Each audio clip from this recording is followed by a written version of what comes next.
Thanks to your tips, U.S. Marshals have found a man who escaped from an Austin halfway house. They found Roger Bernal this afternoon. U.S. Marshals say he was spotted under a bridge near Pleasant Valley in Riverside. He took off his ankle monitor and walked away from the Austin Transitional Center on Friday. KXAN's Sophia Beausoleil spoke with a former employee who says he's not surprised another person wandered away.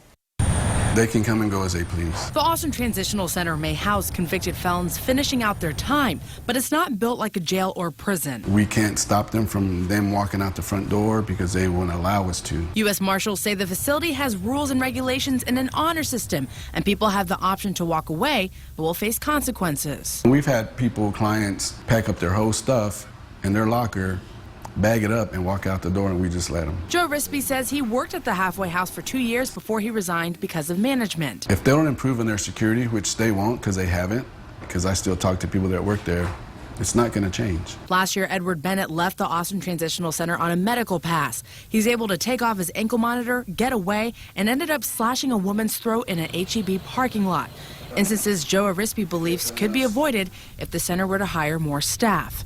Sophia Beausoleil, KXAN News.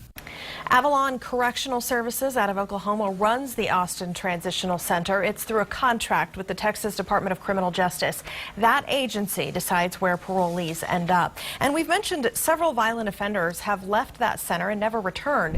In June, authorities said Edward Bennett attacked a woman at HEB just hours after he left the center. He was charged with attempted capital murder. Then in April, 2 more felons left the Austin Transitional Center. Authorities say Brian Whitford took off and robbed the same 2 Austin banks he robbed in 2010.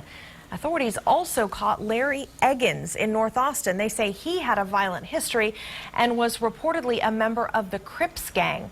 And then in October of 2013, Kevin Stoser left the center. He was put on the U.S. Marshals top 15 most wanted list. But then a year later, his remains were found near the Austin Transitional Center.